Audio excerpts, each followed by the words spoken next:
Bapak Menteri ATR, sahabat saya, Pak Nusron Wahid. Beliau ini pejuang demokrasi, pejuang kebinekaan. Dulu berapa tahun lalu beliau ketua Ansor, saya ketua umum Taruna Merah Putih. Kita sama-sama bagaimana bersama Ibu Sinta Gusdur, saya saksi sejarah bagaimana sikap beliau ya memperjuangkan juga pendirian GKI, Gereja Kristen Indonesia Yasmin yang ada di Bogor. Tepuk tangan ini buat Pak Nusron. Karena banyak orang yang mengaku nasionalis, tetapi sebenarnya dia adalah nasionalis gadungan. Ya, hanya pencitraan. Kalau Pak Nusron ini dia nasionalis tulen, ya, nasionalis sejati. Ya, jadi jangan gampang percaya di politik dengan orang yang mengaku nasionalis. Cek track recordnya, jangan cek pidatonya. Ya, cek apa perjuangannya, track recordnya ada enggak? Ya, kalau Pak Nusron saya yakin karena saya bersama-sama melihat beliau juga sangat perhatian kepada umat Kristen yang menginginkan rumah ibadah dengan di seluruh Indonesia ini dengan hati, dan dia dengan pasukan Ansornya membela dengan gagah berani, ya. Jadi kita harus bicara dengan fakta, ya, Bapak Ibu. Pak Jimmy Untoro yang saya hormati, kalau nggak salah Januari tahun ini saya datang pada saat kampanye dengan Pak Hasim di sini. Januari atau Februari? Ya, Februari. Waktu itu saya tanya di sini. Saya tanya lagi ya di sini. Siapa yang 2024 memilih Prabowo? Angkat tangan. Mana angkat tangannya kok malu-malu? Siapa yang mendukung Jokowi 2019? Angkat tangan. Nah, jadi bergabungnya pendukung Jokowi dan Prabowo, jadi kita menangkan pemilu 2024. Ya, serius ya. Karena kita percaya kerukunan. Bagaimana 2 kali bertarung Pilpres keras 2014-19 Jokowi dan Prabowo, betul? 2019 Jokowi ajak Prabowo gabung. Padahal Prabowo ngomong sama saya, banyak yang menganggap dari pendukung Prabowo dia dianggap pengkhianat.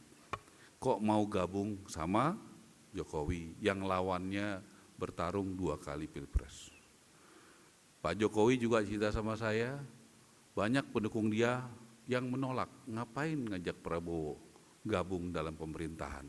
Apalagi dikasih jabatan Menteri Pertahanan yang sangat strategis sekali.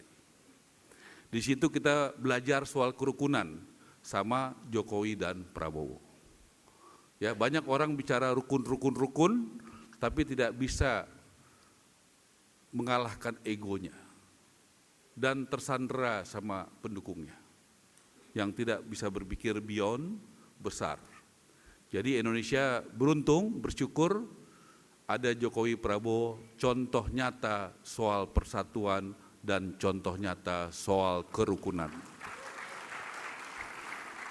Kalau enggak, kita hanya pidato-pidato saja soal kerukunan dan soal persatuan. Ya, anak saya sekolah di Inggris, dia cerita namanya Amaris, sekolah politik di Queen Mary. Papa, banyak orang bertanya karena itu adalah sejarah. Kalau Bung Karno mengajarkan jas merah, jangan melupakan sejarah, betul? Tapi Jokowi dan Prabowo mengajarkan kita membuat sejarah soal kerukunan. Di mana ada contoh, kita lihat nanti. Berani nggak Biden mengajak siapa lawannya? Nggak berani kan? Berani nggak Trump ngajak siapa yang dikalahkan? Kita lihat, saya yakin nggak berani. Jadi Amerika belajar persatuan dan kerukunan dari Indonesia karena Jokowi berani ajak. Nggak berani ya, Biden nggak ajak Trump. Apakah Trump ajak Hillary Clinton? Saya rasa enggak. Kamala Harris. Jadi itu contoh konkret, kita juga jangan terlalu memuji negara-negara yang mengatakan demokrasi dan persatuan. Malah saya bilang Amerika Serikat harus belajar soal persatuan dan kerukunan dari Indonesia, dari Jokowi dan Prabowo. Ini saya penting menyampaikan ya karena mungkin anak-anaknya ada sebagian, ada yang tamatan dari Inggris, dari Amerika, dari mana-mana yang mengatakan demokrasi, hak asasi manusia dan sebagainya. Mereka belum tentu lebih baik soal itu daripada kita dengan bukti tadi. Setuju nggak begitu? Kabarkan kepada dunia kalau mau bicara persatuan kerukunan itu di sini. Dengan contoh adalah Prabowo dan Jokowi. Saya langsung ya, Pak Nusron ini dalam 2 hari ini hari Sabtu ya. Hari Kamis saya ketemu Pak Nusron rapat kabinet. Hari Rabu atau hari Kamis ya? Hari Kamis. Oke. Hari habis itu, hari Rabu. Hari Rabu rapat kabinet. Hari Kamis saya datang ke tempat Pak Nusron. Ya, saya mau jelaskan apa adanya yang nyata-nyata aja. Ya. Hari Selasa ya, hari Selasa saya datang ke tempat Pak Nusron. Belum saya datang dia sudah siapkan. Dia kan kawan, saya udah tahu mau kamu, ini saya sudah siapkan 155 hektar di Mojokerto. Ini sudah saya siapkan 6,9 hektar di Tangerang, yang HGU-nya sudah habis. Itulah kalau kita punya hubungan yang baik, bersahabat, nggak usah ngomong, udah tahu apa yang dibutuhkan. Tapi kalau kita nggak punya chemistry, nggak punya hati yang sama, nulis surat berkali-kali, ngomong berkali-kali, ketemu berkali-kali, nggak ada gunanya. Saya sama Pak Nusron, belum ngomong aja, udah dibantu. Loh ini fakta, makanya rapatnya cuma 15 menit. Ya, saya mau mengatakan kalau orang hatinya, pikirannya, apalagi Pak Prabowo didik kita 4 hari di sana untuk anti korupsi, tidak Superman, super team, ya jiwanya sama. Itu sangat berarti sekali. Seperti apa yang saya dapatkan dukungan, saya belum pernah mendukung Pak Nusron. Tadi malam sampai jam 11:30 Pak Nusron datang ke acara saya, ke para ekosistem perumahan. Ada sekitar 350 tadi malam. Kita bikin acara dari jam 8 sampai jam 11 malam. Belum pernah ada acara 3 menteri datang. Pak Nusron datang, Menteri ATR, Pak Tito Mendagri datang, dan saya datang. Itu sampai terharu di rootnya BTN, karena nggak pernah datang. Malah yang nggak datang Menteri BUMN. Kan begitu, Wamennya pun nggak ada yang datang. Ya kan, tapi menteri yang lain datang kan gitu Pak Nusron. Nah itu adalah contoh tidak ego. Tidak ego itu Pak Nusron, Pak Tito membantu saya. Membantu keberhasilan tugas saya.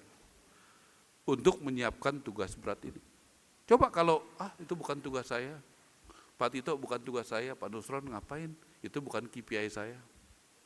Karena KPI-nya Pak Nusron bukan membangun 3 juta rumah.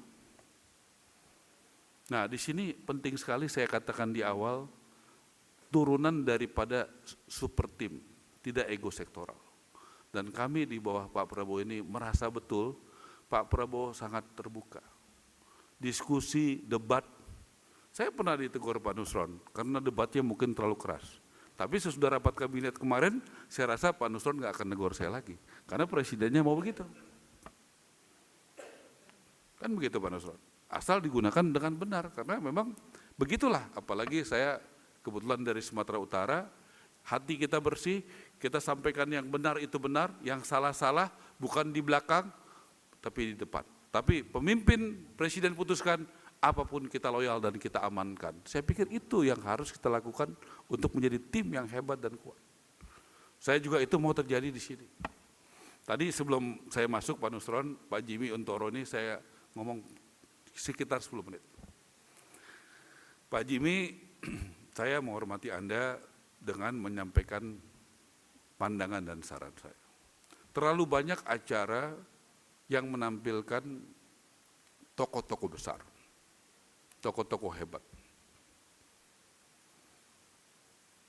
Kemudian tindak lanjutnya jauh lebih kurang dari acara itu. Yang penting apa? Acaranya dengan banyak menteri, tempat yang megah, banyak yang datang, atau manfaatnya. Seperti Pak Nusron katakan tadi.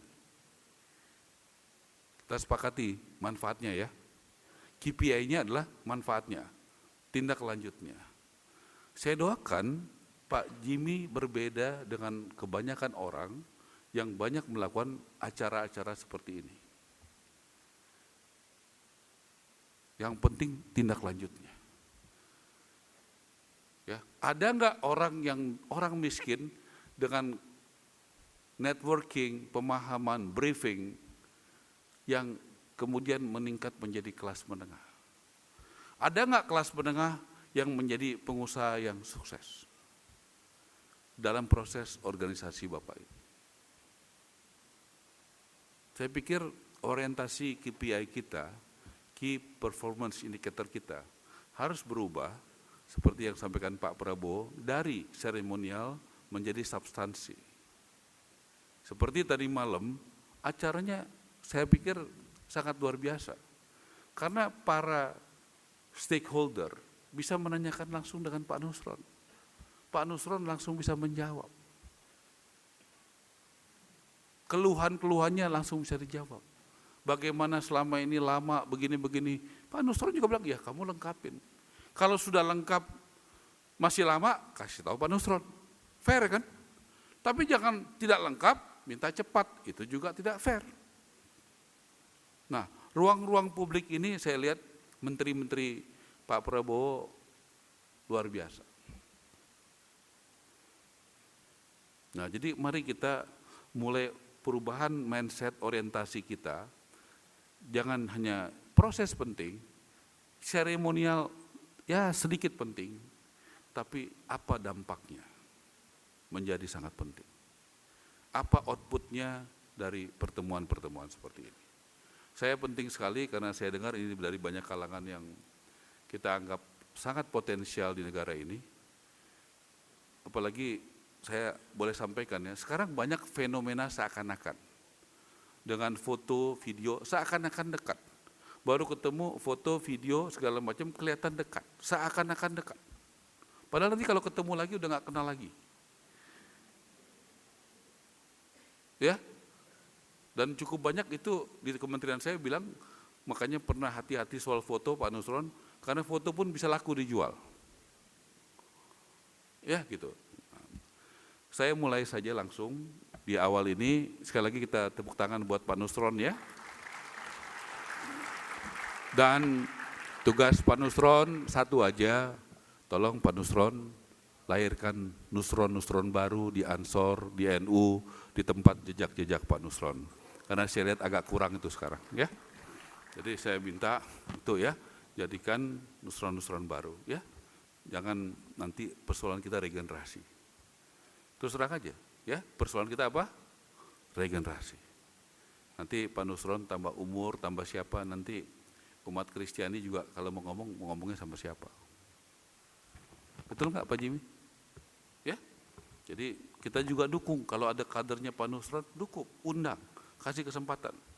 Ya, kalau mau sekolah, kalau perlu dibantu sekolahnya Pak Jimmy, ya, begitu. Jangan ragu-ragu, kita tuh saling bantu. Gak usah ragu-ragu, kita saling bantu. Ya, regenerasi akan ada persoalan di bangsa ini. Saya katakan langsung aja. Nanti habis Pak Nusron, siapa yang bisa meneruskan mewarisi itu?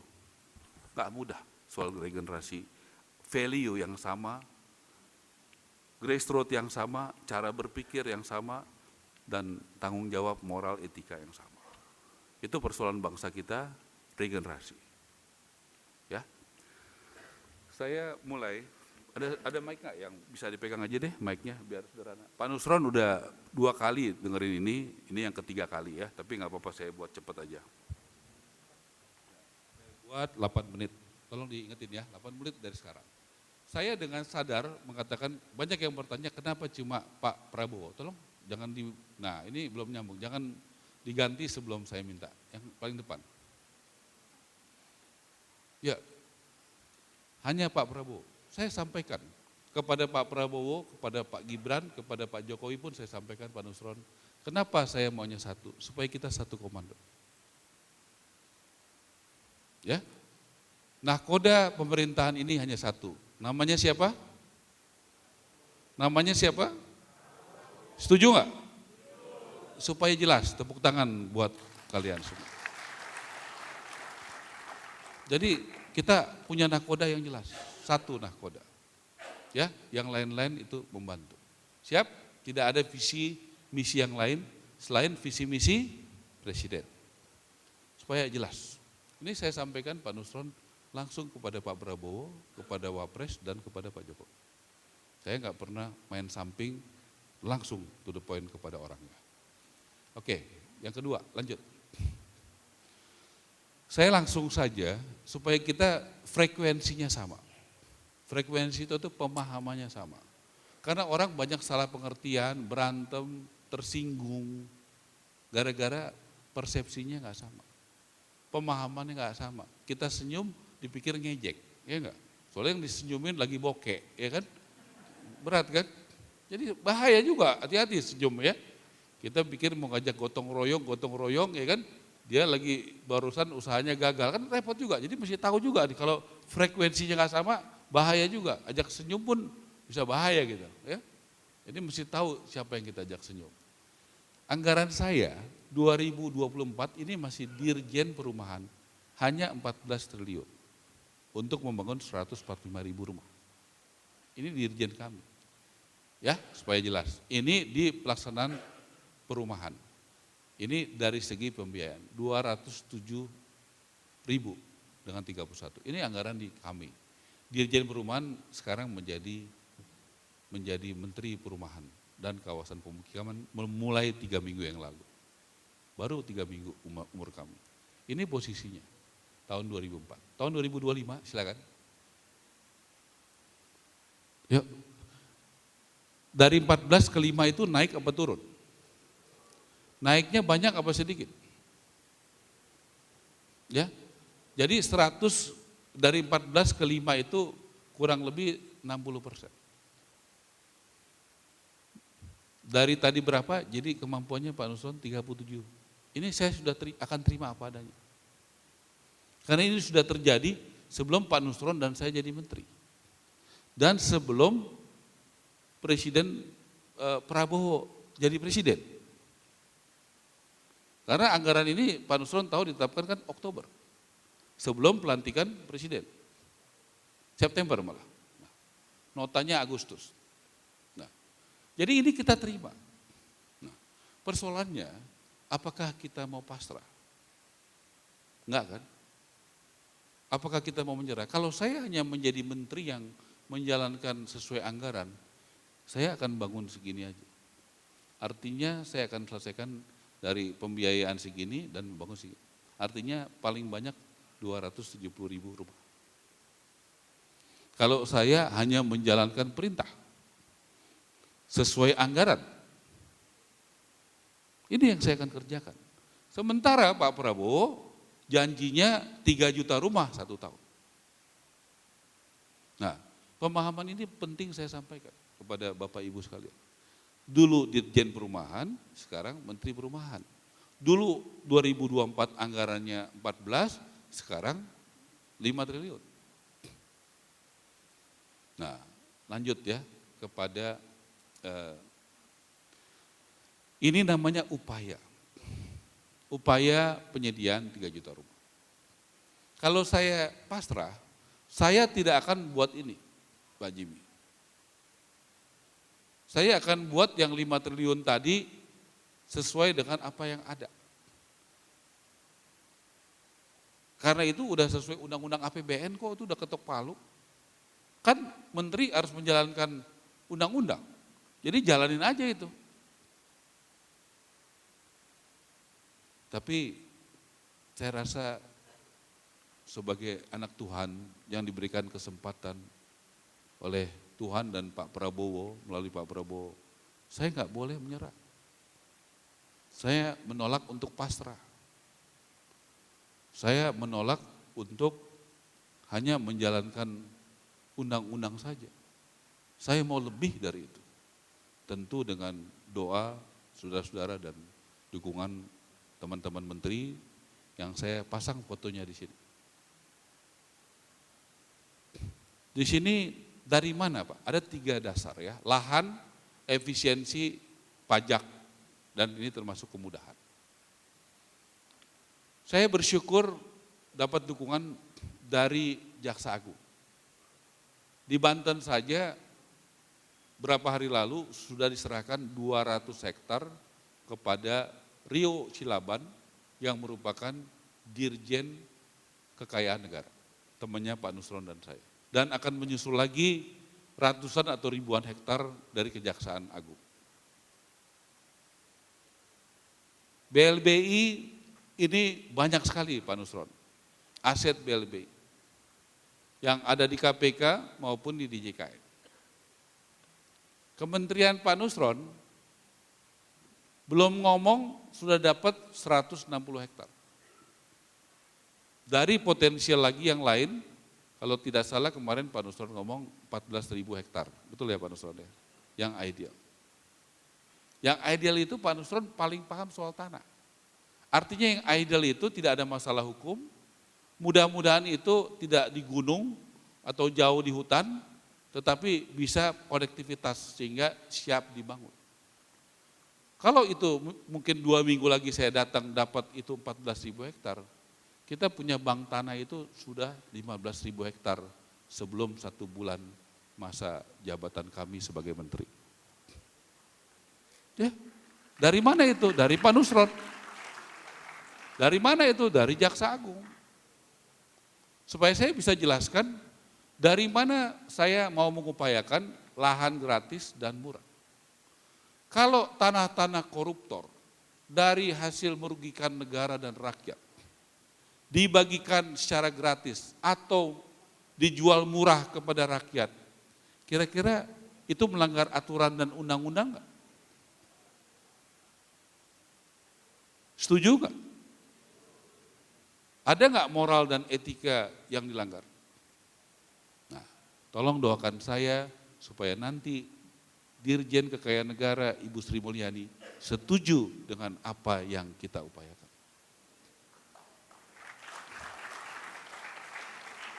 Dan dengan cepat, ya prosesnya cepat dan sebagainya. Kemarin Pak Nusron saya sudah ketemu Pak Suhasil lagi, ya saya sampaikan konsep ini.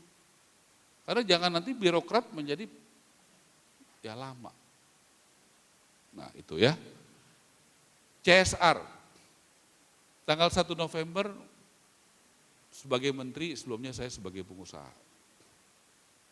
Ya puji Tuhan belum jadi konglomerat, tapi nggak kecil-kecil dah, sedang-sedang pengusaha sedang-sedang. Jadi dari perusahaan saya berikan 2,5 hektar di Tangerang untuk rakyat.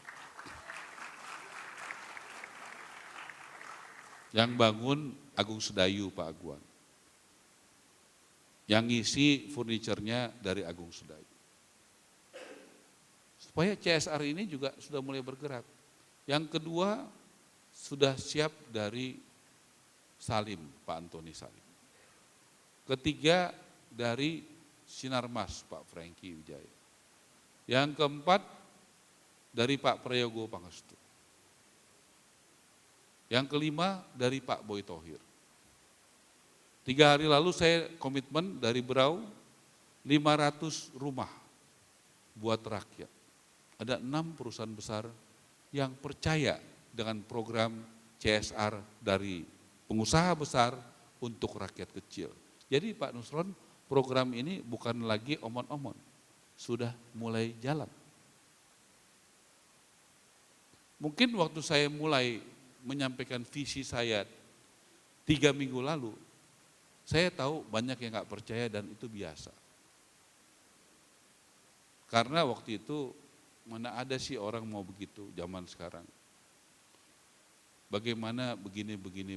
Tapi berkat Tuhan memberkati dan doa-doa orang yang butuh rumah di Indonesia, makin lama makin banyak yang mendukung apa yang kita mau lakukan ini. Dan tolong Bapak Ibu, adik-adik, doakan. Semoga makin banyak yang terketuk hatinya, terutama orang-orang yang kaya yang Pak Nusron katakan tadi, 60 atau 40 keluarga kaya yang menguasai 48% tanah di Indonesia. Kalau saja 48 keluarga kaya itu, super kaya itu mau, saya pikir pekerjaan kita akan sangat terbantu. Ya, ini saya mau mengatakan itu. Nah, jadi lahannya gratis atau murah, saya sudah jelaskan.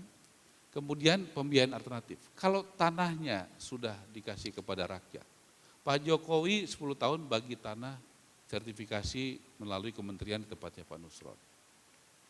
Di mana-mana Pak Jokowi membagikan sertifikat tanah, betul nggak begitu?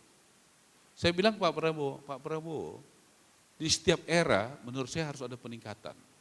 Kalau Pak Jokowi memberikan sertifikat tanah, saya mau Pak Prabowo juga memberikan rumah gratis atau rumah murah kepada rakyat. Dan itu akan membuat bangga Bapak Ibu sebagai pendukung Prabowo, betul nggak begitu? Nah, jadi saya mau cerita bagaimana nih jalan ceritanya. Apakah semua gratis? Tidak. Nggak mungkin semua gratis. Tapi apakah ada yang gratis? Pasti ada yang gratis. Kan begitu, dari cerita ini. Ya. Ini bagaimana pembiayaan, tadi malam Pak Nusron sudah bantu dari BTN, bagaimana pemikirannya, cost of fund BTN, bagus sekali Pak Nusron kemarin, cost of fund BTN supaya tidak tinggi.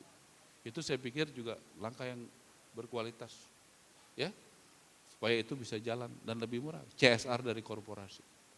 Nah ini ya, lahan gratis dan pembiayaan kreatif. Efisiensi. Di sini siapa yang pengusaha? Coba angkat tangan. Coba dong angkat tangan. Pengusaha. Oke. Ya, ada yang pengusaha properti enggak? Angkat tangan. Oke. Pengusaha properti, maaf ya, biasa enggak melakukan efisiensi? Biasa kan? Ya. Coba kasih mic-nya deh, biar kita juga dialog. Kasih mic-nya ke Bapak Ibu. Yuk berdiri, Ibu berdiri Ibu. Enggak apa-apa, santai aja, kasih mic-nya. Yuk, coba agak cepet dong. Ini panitia kasih mic-nya nih ke sini. Enggak apa-apa, santai aja. Yuk. Mana mic-nya? Mic-nya cepet yuk, biar kita agak ada interaksinya. Saya senang gitu. Nah, caranya gimana? Saya mau tanya dulu sama Ibu. Ibu kalau misalnya bikin apa efisiensi itu, ini yang ini. Nah ini Mbak, lihat saya nih Mbak, ini belakang sini Mbak. Nah lari Mbak. Siapin mic ya. Supaya kita pemahamannya sama. Kalau pemahamannya nggak sama nanti susah kita melangkahnya. Nanti bingung, abis ini gimana ya gitu. Bu, namanya siapa? Berdiri Bu. Halo, nama saya Ani. Ibu usaha di mana? Saya usaha di Jagakarsa. Usaha Cilandak. apa? Properti? Iya. Bikin apa Bu? Perumahan. FLPP? Bukan. Bikin perumahan sendiri? Komersial. Komersial, ya. Oke. Ibu biasa melakukan efisiensi kan? Iya. Bagaimana caranya? Maksudnya dari operasional kita? Dari pembelian barang? Ya. Dari pembelian lahan kita. Pembelian barang misalnya cat, semen dan sebagainya. Oh oke. Kan ada perlu cat, semen, kayu, baja, lampu betul, kan? betul, Gimana caranya? Biasanya kita sudah hitung RAB per rumah, jadi untuk setiap pembelian bahan bangunan kita akan sesuaikan dengan anggaran kita. Ibu beli misalnya cat dari pabrik atau dari distributor? Distributor sih. Kenapa nggak bisa dari pabrik? Karena kita kan bukan yang kapasitas besar. Jadi, nah itu. Ya. Kalau negara yang beli bangun 2 juta, 1 juta, 3 juta rumah itu kapasitasnya besar sekali nggak Bu? Iya betul. Bisa nggak beli langsung dari pabrik? Bisa. Diskonnya besar nggak? Pasti.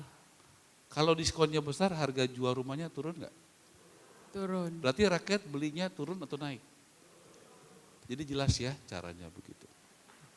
Jadi, Makasih Bu. jadi pertanyaan saya ke depannya, apakah ada fasilitasi dari pemerintah untuk hal seperti itu? Pemerintah tentunya, saya kan pengusaha Bu.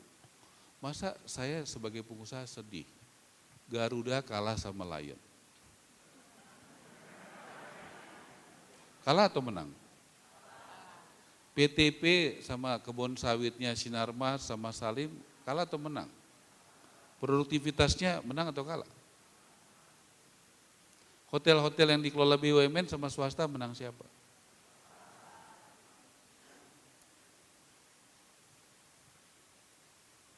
Saya nggak mau negara kalah paling nggak di tempat saya.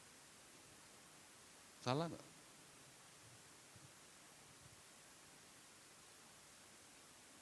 Ya kita harus melakukan efisiensi. Hal yang baik dan benar di dunia usaha, kita lakukan buat negara. Saya nggak mau berhenti, saya bilang sama Ketua KPK, hanya untuk sesuai dengan pengelolaan uang negara. Saya mau lebih jauh lagi, bagaimana produktivitas dan efisiensi. Menurut Ketua KPK, justru itu cara untuk mengurangi atau menolkan korupsi. Karena sering sekali markup harga-harga barang itu. Kalau kita malah bagaimana harga barang itu jadi turun, bukan dengan markup. Caranya seperti tadi. Itu caranya susah nggak? Enggak, itu cuma kemauan aja. Mau nggak kita melakukan itu? Kenapa buat perusahaan kita mau, tapi buat negara nggak mau? Kalau ada aturan yang menghambat, aturannya berarti melarang negara membuat transaksi yang menguntungkan negara dan rakyat dong. Kalau ada aturan yang melarang, itu betul nggak? Masa ada aturan yang melarang bagaimana negara kalau beli semen, cat, segala macam, dapat diskon, sehingga akhirnya negara duitnya keluarnya sedikit, dan rakyat beli rumahnya turun. Bagus nggak itu? Bagus. Terus kita mau kalah dengan aturan yang bilang nggak boleh? Ya kita rubah dong aturan. Dan nanti saya akan kasih tahu di tempat mana yang aturannya nggak mau dirubah untuk kepentingan negara dan rakyat Indonesia. Saya akan kasih tahu siapa itu yang tidak mau berubah.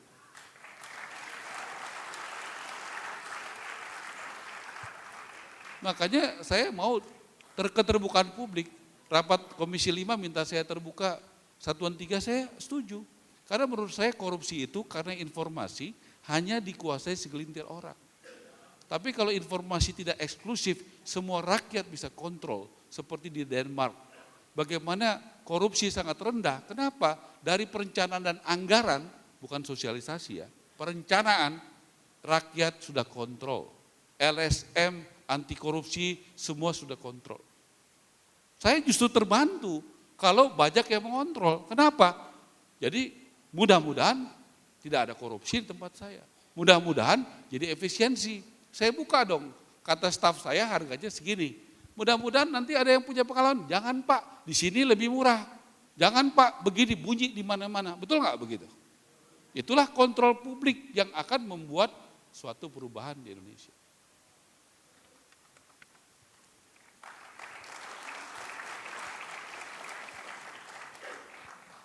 Jadi kalau kita melihat keterbukaan itu adalah kerugian, menurut saya salah. Justru menurut saya dalam membangun bangsa ini, keterbukaan adalah kekuatan, adalah powerful untuk kekuatan anti korupsi dan efisiensi. Tidak ada rapat-rapat di kementerian saya yang tertutup, semua bisa dilihat di YouTube yang saya pimpin. Makin banyak yang ngawasin, makin senang saya. Dan saya kasih ya, tolong catat telepon saya, boleh ya dicatat ya teman-teman, ya yang menemukan ada korupsi di kementerian saya, urusan apa, namanya siapa, begini, ini telepon saya langsung ya, catat dong ya, 0811 224235. Tapi jangan minta proposal ya, minta itu ya. Ya. Biasa kalau WA itu Bapak bagus, kemarin di Pak Jimmy Bapak pidato bagus sekali. Keterbukaan begini-begini. Bolehkah kami ada kegiatan begini-begini? Waduh, itu kan ya begitu ya. Jadi jangan kasih proposal ya, nah, kasih informasi dan pikiran-pikiran cerdas ya, begitu. Nah, 0811 22 4235. Ya, jelas ya. Saya nama ini begini ya, biar saya masukin WA. Saya sekali aja ngomong ya. Itu nomor udah puluhan tahun, saya nggak pernah berubah nomor. Nomor saya cuma satu, itu aja. Jadi efisiensi tadi sudah. Nah, kemudian Pak, insentif pajak. Tadi malam Pak Mendagri dan 2 hari lalu dalam pertemuan koordinasi di Sentul bersama Bapak Presiden, itu sudah menyetujui dan Pemda sudah oke. Bisa nggak videonya tayangkan yang Pemda itu? Ada 2 urusan, yang BPHTB sama persetujuan gedung. Tolong pelan-pelan yang keras.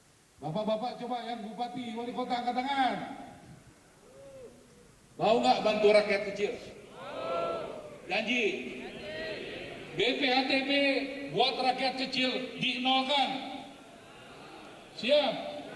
Kalau yang real estate tetap, tapi buat rakyat kecil dinolin. Siap. Tepuk tangan buat bapak-bapak. Udah selesai kita. Itu udah penghematan 5%. 5% udah penghematan. Itu, udah stop. Artinya BPHTB itu kewenangan Bupati, betul? Betul Ibu Wali Kota? Berarti setuju nggak mereka?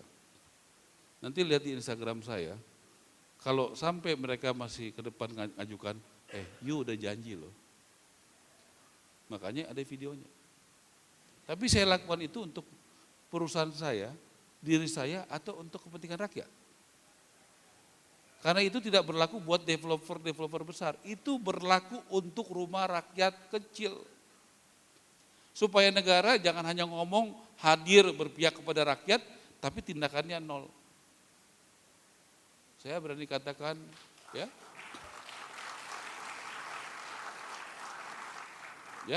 saya berani katakan, BPHTB 5% berarti dihilangkan, artinya biaya rumah turun atau naik? Turun atau naik? Sejalan nggak dengan upaya kita jadi murah? Itu langkah nyata nggak untuk buat murah? Doakan saya juga nanti ini. Coba pasang yang persetujuan PGB bangunan yang tadinya 45 hari jadi 10 hari. Tayangin. Saya ini di sini ada persetujuan bangunan PGB. Ini sering jadi hambatan. Pak Mendagri sudah bantu. Biasanya 45 hari. Berani nggak Bupati Wali Kota? 10 hari nggak jalan, nggak ada keputusan, jalan barang itu izinnya. Siapa? Benar nih. Ada Pak, ada kepastian hukum 10 hari perizinan akan keluar. ya, pengusaha butuh kepastian nggak? Itu kepastian nggak? Kalau mereka berubah, saya pasang video itu. Gitu. Ya, itu cara-cara yang mesti pinter-pinter kita aja. Apakah cara saya melanggar undang-undang? Apakah saya memaksa mereka? Ya sedikit lah ya, bagaimana di depan orang supaya gitu ya. Ya mesti berusaha bagaimana supaya bagaimana kemampuan kita itu bermanfaat bagi rakyat. Itu aja sih. Ngapain kita jadi menteri nggak ada gunanya gitu. Ya, ngapain kita jadi menteri cuma nguing pakai pin tapi nggak ada gunanya gitu bagi rakyat Indonesia. Saya pikir bukan jadi menterinya yang penting, tapi gunanya apa gitu. Menurut saya itu yang penting.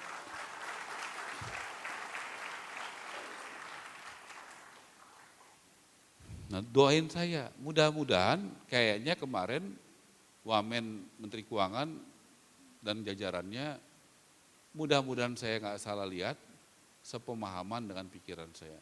Saya akan segera ketemu Ibu Sri Mulyani. Makanya doakan Ibu Sri Mulyani mau melakukan penghapusan atau mengurangi PPh dan PPN. Kalau itu buat rakyat kecil dikurangi, sorry ya, ibu kan bangun rumahnya bukan buat rakyat kecil kan. Kalau ibu nggak boleh dikurangi ibu. Karena ibu bangun rumah buat rakyat menengah besar kan. Betul ya Bu ya? Nggak apa-apa, masih fair. Yang saya cerita ini, yang saya lakukan adalah untuk rakyat kecil. Karena nggak mungkin ibu bayar PPh-PPN-nya itu buat rakyat kecil. Itu ibu bebankan ke perusahaan ibu, pasti ibu bebankan kepada konsumen, betul nggak Bu? Pasti. Nah, artinya kalau ini bisa saya kurangi 5%, rakyat kan biayanya bisa berkurang. Jadi dengan rendah hati, kalau ini semuanya ini ketua KPK, nanti dia yang akan membuat sistem pencegahan korupsi. Jadi saya minta, nanti saya bicara strukturnya, ketua KPK apa yang saya bisa bantu? Sistem dan orang. Tolong Bapak buat sistem 100% bagaimana pencegahan korupsi di tempat saya. Tolong kirim orang-orang untuk menjadi inspektur yang terbaik di tempat saya. Karena percuma sistem yang bagus, yang jalanin komplotan. Nggak percuma aja, sistemnya kalau orang yang nggak benar sama aja bohong. Karena sistem juga, IT juga yang kontrol orang. Jadi dua-duanya penting. Jadi ini Ketua KPK, ini Bapak Ate, saya juga minta ya bagaimana central purchasing. Ngeri nggak negara ini? Masa kita nggak pernah berpikir untuk penghematan? Saya bilang Pak Prabowo, Pak kalau boleh kita buat badan lembaga penghematan nasional. Hebatnya Pak Prabowo, dia tidak buat tapi dia kerjakan. Dalam rapat kabinet 3 hari lalu, Ibu Sri Mulyani mengatakan bersama Presiden Prabowo dalam 1 hari menyisir anggaran APBN sudah bisa dilakukan penghematan paling tidak 300 sampai 400 triliun. Supaya apa? Udahlah, rapat-rapat di hotel, ya kan, kunjungan kerja ke luar negeri yang nggak perlu, buat apa? Gitu. Dan kita bangga, Pak Prabowo melakukan itu. 300-400 triliun itu bukan urusan kecil. 1 hari Presiden Prabowo bersama dengan Menteri Keuangan melototin satu-satu, sudah dapat dicoret 300 sampai 400 triliun. Jadi dia nggak omon-omon, dia lakukan efisiensi. Tepuk tangan buat Pak Prabowo dan Menteri Keuangan. Loh, saya juga terkena untuk kalau misalnya untuk gagah-gagahan, saya bilang saya nggak perlu mobil dinas baru, saya nggak perlu renovasi ruang kerja saya. Bukan itu yang saya perlukan. Yang saya perlukan adalah dukungan dari semua unsur pemerintah untuk buat rumah rakyat. Jangan kita suruh rakyat hemat, kita sebagai menteri nggak hemat. Ya, kita harus mulai dari kepalanya. Kepalanya Pak Prabowo udah hemat, kita pun harus hemat. Kalau kita mau keluar negeri ya biaya sendiri dong. Kita mau pakai mobil yang bagus, ya beli sendiri dong. Jangan pakai uang negara untuk kita enak buat kepentingan pribadi. Saya rasa itu yang harus kita lakukan. Apakah kita boleh liburan ke luar negeri? Boleh, tapi ya biaya sendiri. Kalau kita mau pakai mobil bagus, ya beli sendiri, bukan pakai uang negara. Saya pikir itu yang harus kita lakukan sehingga ada perubahan di negara kita.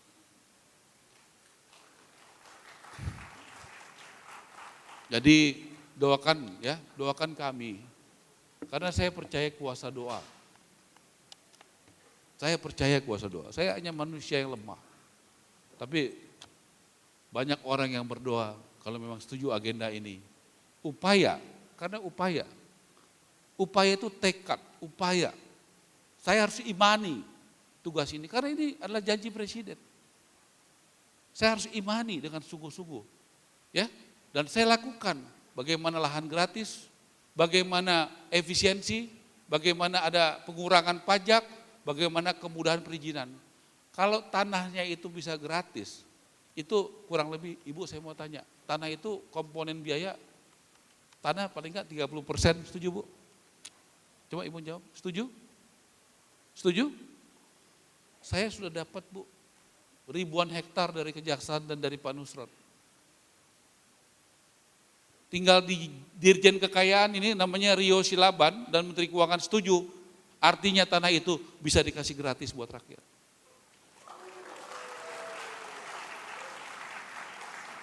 Tergantung dua orang ini aja nih sekarang. Doain ya, malam-malam nih ya. Namanya Rio Silaban, yang kedua Sri Mulyani. Doanya mesti terarah ya. Doanya mesti to the point doanya. Walaupun Tuhan Maha tahu, sebenarnya dia sudah tahu. Ya. Sebelum doa pun dia sudah tahu karena dia Maha tahu.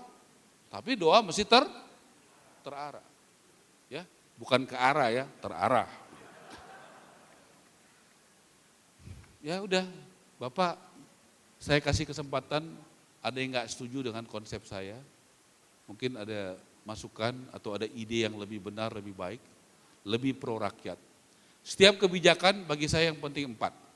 Ya, bagaimana sesuai aturan Pancasila dan Undang-Undang Dasar 45. Yang kedua, harus bermanfaat bagi negara.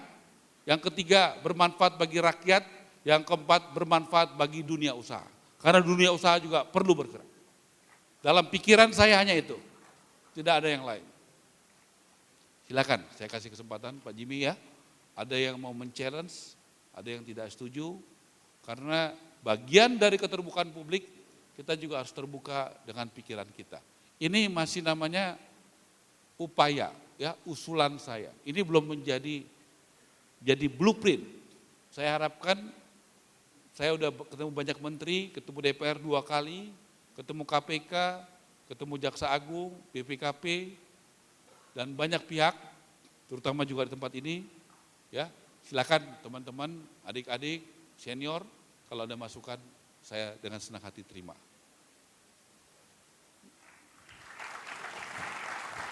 Yuk, kalau ada yang mau tanya, ada yang mau sampaikan, ayo, saya dengar dari Pak Jimmy yang datang ke sini cerdas-cerdas, pinter-pinter, udah ganteng-ganteng, cantik-cantik, cerdas-cerdas. Ya, Mbak, apa kabar nih? Jagoan juga nih. Ya, paten, ya. Ayo, silakan. Ya, berdiri. Kasih mic-nya dong, ada panitia, cepat kasih mic. Yuk, 3 penanya, ya, bebas.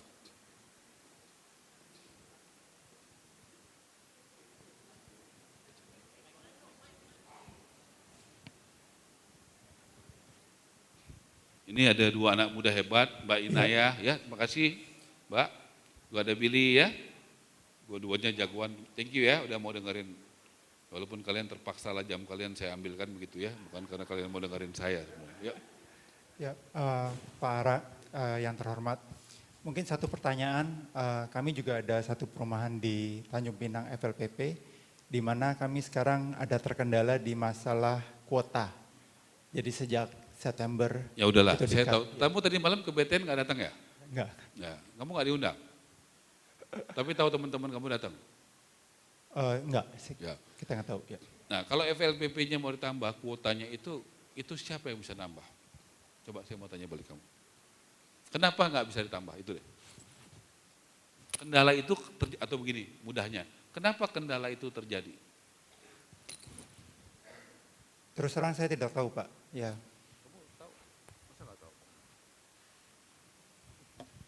Kendala dari perbankannya apa gimana Pak? Ya. Saya sarankan kalau hadir tadi malam udah jelas ya. Ya, FLPP itu ada anggaran negaranya nggak? Ada nggak? Ya, ada. Ya. Anggaran negara kita terbatas atau tidak terbatas? Terbatas, Pak. Jadi kesimpulannya apa? Sudah habis anggarannya. Ya. Saya perlu nggak bikin begini kalau anggaran negaranya cukup? Nggak perlu. Saya perlu nggak capek-capek mikir begini muter-muter kalau semua anggarannya cukup?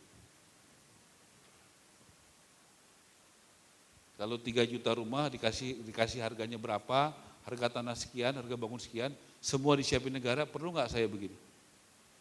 Ya, enggak. Apa?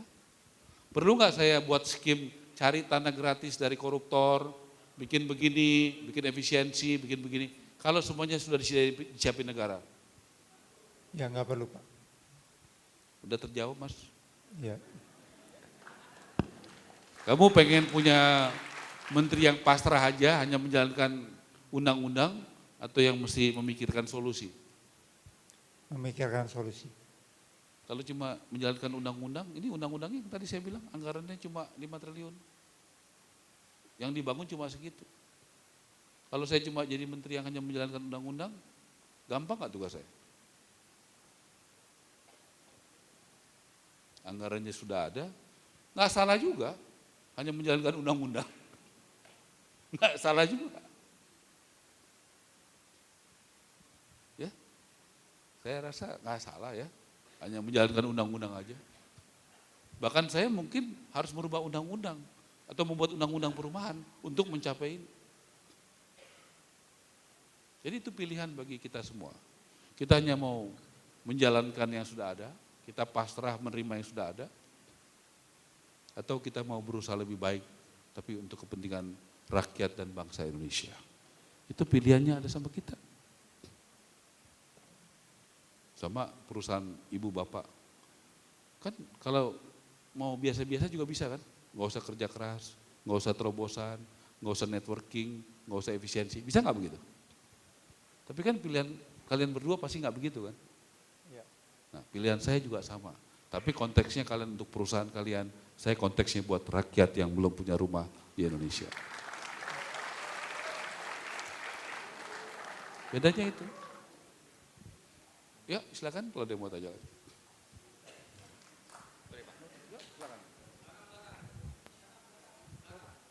Pak, izin tadi ditanya, adakah ide? Nama Nama saya Dodi Nelwan. pekerjaannya apa? Pekerjaan saya adalah pemimpin di agensi asuransi.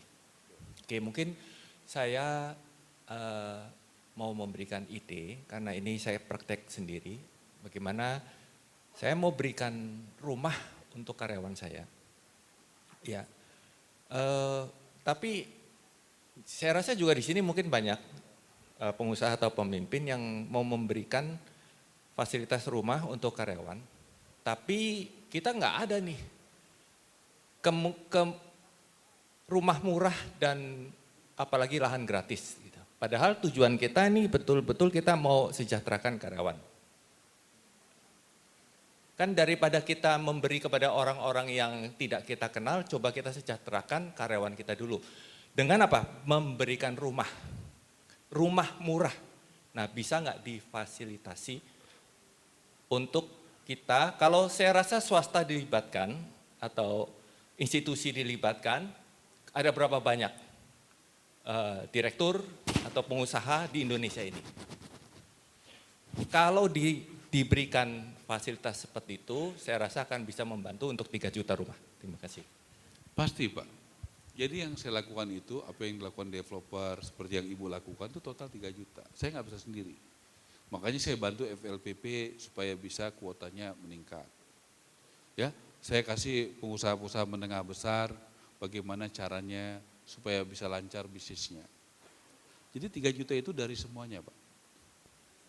Ya, kalau Bapak mau memberikan kepada pegawai Bapak, saya pikir niat Bapak bagus. Ya.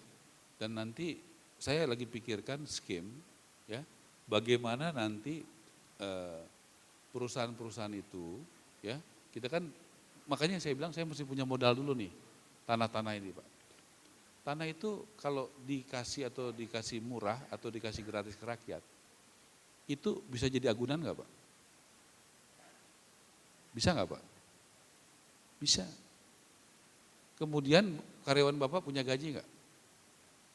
Jadi dipotong gaji aman nggak? Bank pasti oke nggak kalau yang mau kredit punya gaji yang bisa dipotong dan punya tanah yang diberikan atau dijual murah. Bisa nggak Pak? Nah itulah mohon doanya supaya konsep saya bisa jalan. Tapi prioritas saya tentu yang miskin dulu Pak. Masa saya cari dari tanah koruptor, kasih gratis, kasih kepada orang-orang yang sudah lumayan atau yang punya. Berarti sayanya nggak benar Pak.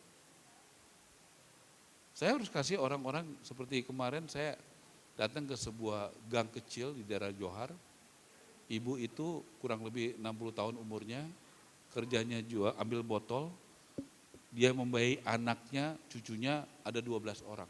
Ukurannya 2 kali 3 meter.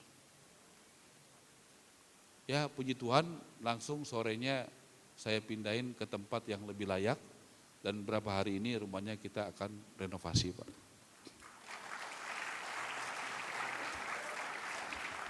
Ya Pak. Jadi tentu itu yang menjadi prioritas saya, Pak, dalam program ini, Pak. Bapak setuju nggak sama saya? Setuju kan? Nah, nanti kita pikirkan ada FLPP, Pak. FLPP juga itu bagus, Pak. Itu salah satu program menurut saya yang berhasil. Buktinya apa? NPL-nya rendah kan? Rendah nggak? Ya. Kemudian peminatnya banyak nggak? Pengusaha senang nggak? Nah, pengusahanya senang karena untungnya bagus, yang peminatnya bagus, ya. Banknya juga oke kan? Masalahnya kan ada APBN yang turun ke situ kan? Nah, uang negara kita terbatas, betul nggak? Makanya kuotanya habis, betul nggak? Kalau negara kita uangnya nggak terbatas, kuotanya masih banyak nggak? Nah, tolong dipahami itu. Ya Pak ya, udah cukup jelas Pak? Baik, silakan mungkin 2 lagi ya, ini ya, ada baik. 2 anak muda hebat. Ya Mbak, silakan Mbak. Ini Mbak yang pakai baju. Mohon izin Pak Maurar. Waktunya sudah ini, kita kasih 1 pertanyaan lagi nggak apa-apa ya Pak ya? 2 deh, 1 ini, tadi udah lihat perempuan ini, 1 lagi di belakang. Baik ya. Pak Maurar. Terima kasih banyak. Baik, silakan mic-nya boleh diarahkan, terima kasih. Ya, tolong Mbak ya, nama pertanyaan. Atau nggak setuju. Saya pengen ada yang nggak setuju juga nih, supaya saya dapat masukan ya, kritik, saran, supaya kita dapat masukan yang lebih baik. Perkenalkan Pak, nama saya Vidi Simorangkir, saya dari swasta. Saya ingin bertanya, dari tadi kan perkataan Bapak itu pro rakyat ya Pak, apalagi rakyat kecil. Sepengalaman saya memang ini contoh yang saya berikan ini kasusnya ini bukan di dalam perumahan. Tapi mungkin di bantuan sosial yang diberikan ke rakyat kecil itu pada praktiknya itu sering salah sasaran menurut saya. Dan berdasarkan karena saya juga berasal dari daerah, praktik-praktik dari kepala-kepala pemerintah-pemerintah di desa itu dan di daerah itu seringkali menyalurkan bantuan kepada rakyat itu tidak tepat sasaran. Contohnya sepertinya yang pernah saya lihat ya Pak, yang pernah saya saksikan bantuan beras untuk rakyat ya, yang disubsidi untuk rakyat. Itu seringkali saya lihat itu pemerintah-pemerintah itu mengutamakan ke saudara-saudaranya atau ke orang-orang yang mereka kenal yang tapi dalam kategori standar ekonomi mereka itu sebenarnya tidak butuh itu.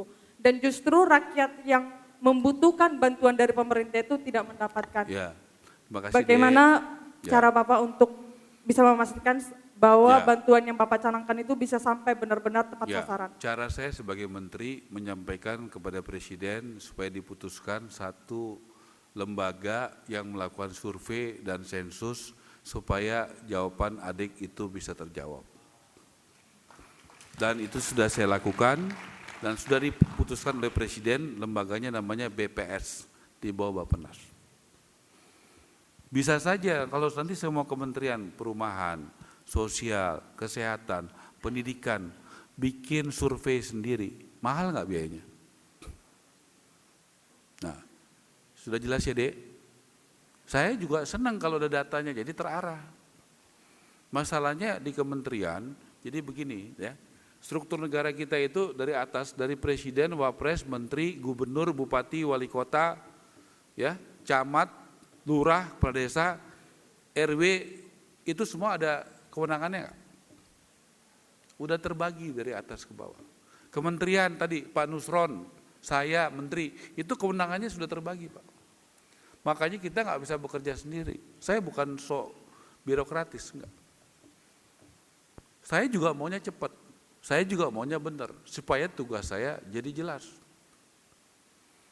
Sekarang saya mendata dan memanfaatkan begitu banyak rumah susun di Indonesia yang kosong dan rusak dan tidak terpakai pada saat begitu banyak rakyat Indonesia yang nggak punya rumah. Contoh, waktu kita, boleh dicek kok di IG saya, di media, turun dari Akmil 4 hari, hari Minggu, saya dengan Mendagri udah ngomong, ayo kita lihat ada rumah susun di namanya Pasar Rumput. Itu ada, dia punya unit 1984 unit, towernya ada 3, yang terisi baru 400-an, yang isi adalah korban kebakaran dari Manggarai, yang masih kosong 1.400. Untuk saya ketemu, sedang dipasarkan oleh PD Pasar Jaya dengan harga 3,5 juta sebulan, dan peminatnya itu demand-nya jauh lebih tinggi dari supply-nya, artinya dimakan market, tapi marketnya bukan kelas bawah, kelas menengah atas. Mana bisa orang miskin bayar 3,5 juta sebulan, makanya saya hentikan kebijakan itu, dan saya minta diturunkan menjadi sekitar 1,1 sampai sekitar 2 juta supaya rakyat kecil bisa terjangkau.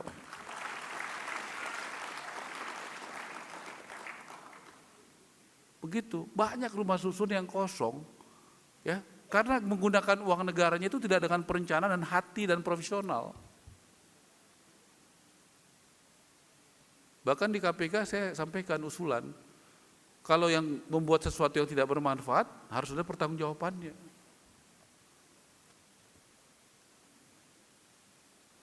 Jangan kayak gak ada beban gitu. Membuat sesuatu yang tidak termanfaatkan pakai uang negara, terus yang penting prosedur gitu. Terus gak ada manfaatnya. Itu yang terjadi di negara kita. Ya. Banyak deh masalahnya kalau mau jujur ya.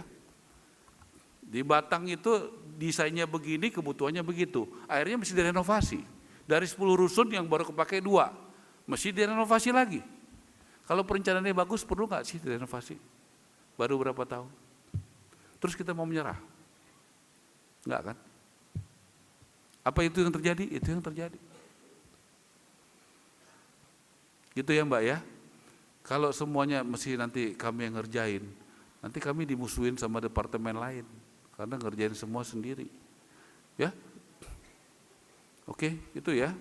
Silakan satu lagi deh yang di atas tadi. Iya. Gini kalian berunding lah, kalau nggak ada kedeketan aja, samperin, seset gitu, ya.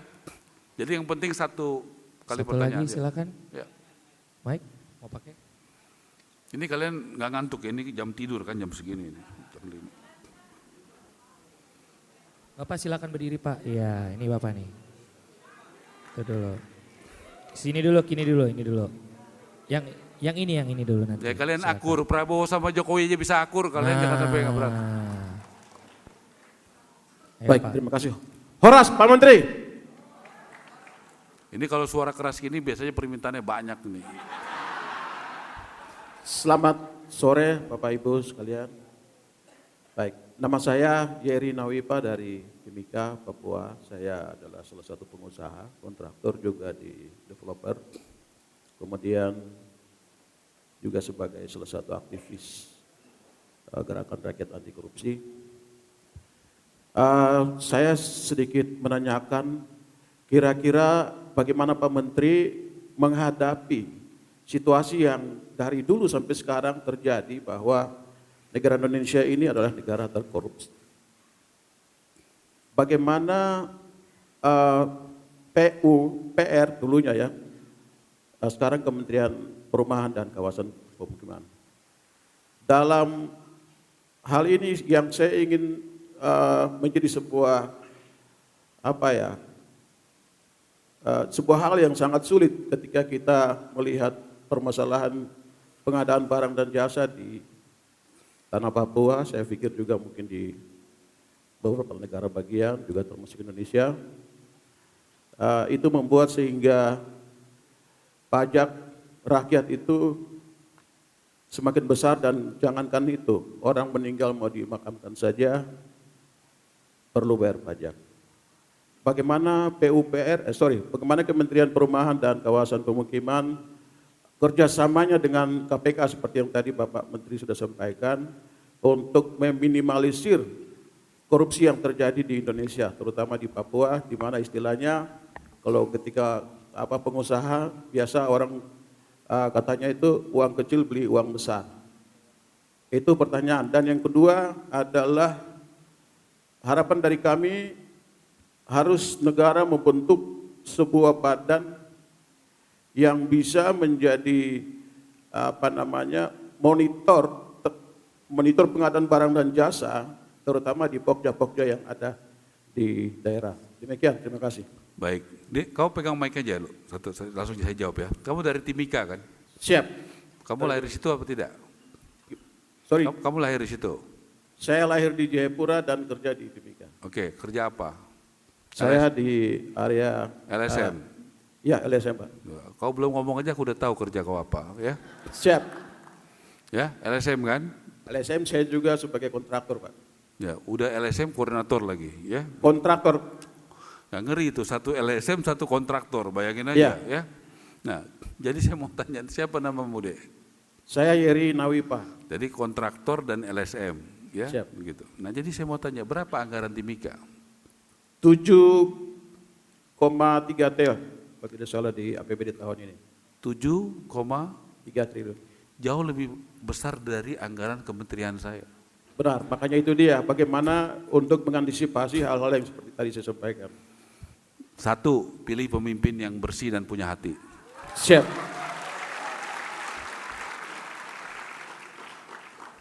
Kalau itu terjadi pasti beres rakyat di situ.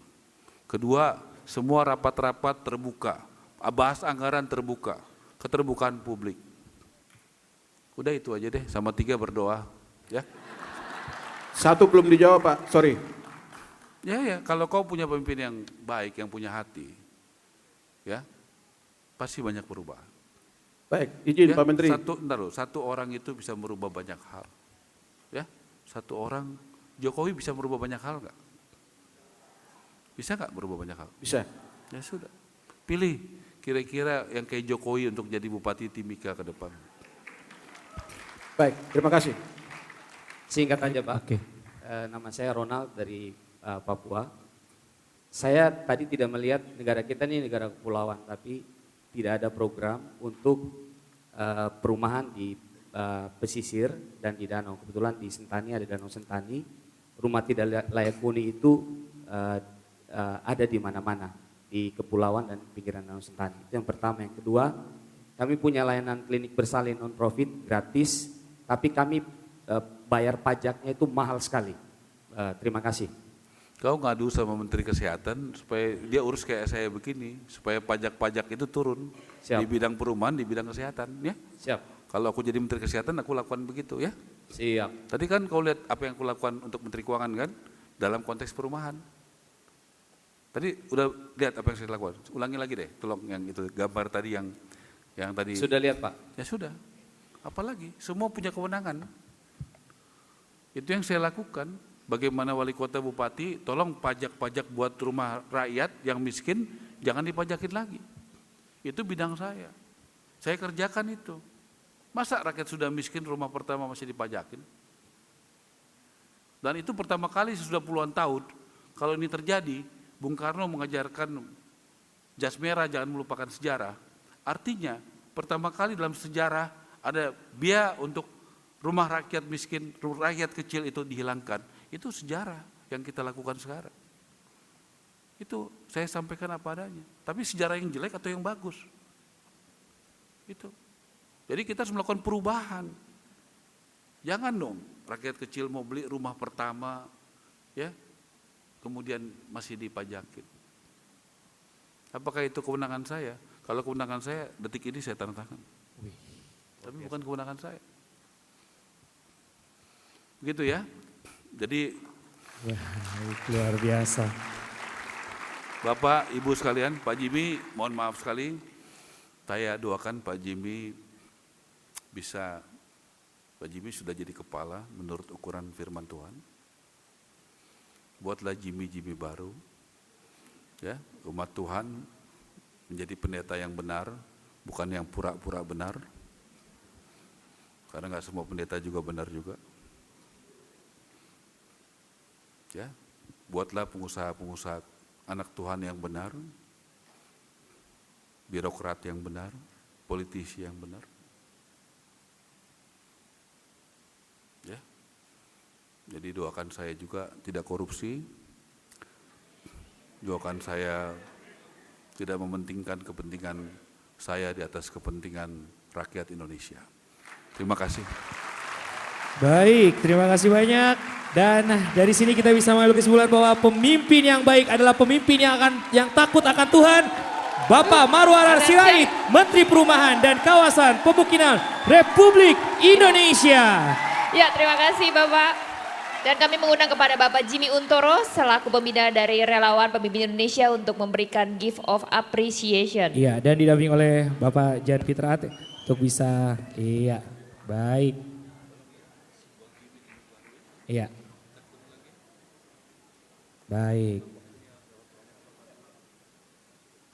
Sekali lagi, boleh beri tepuk tangan yang paling meriah untuk Terima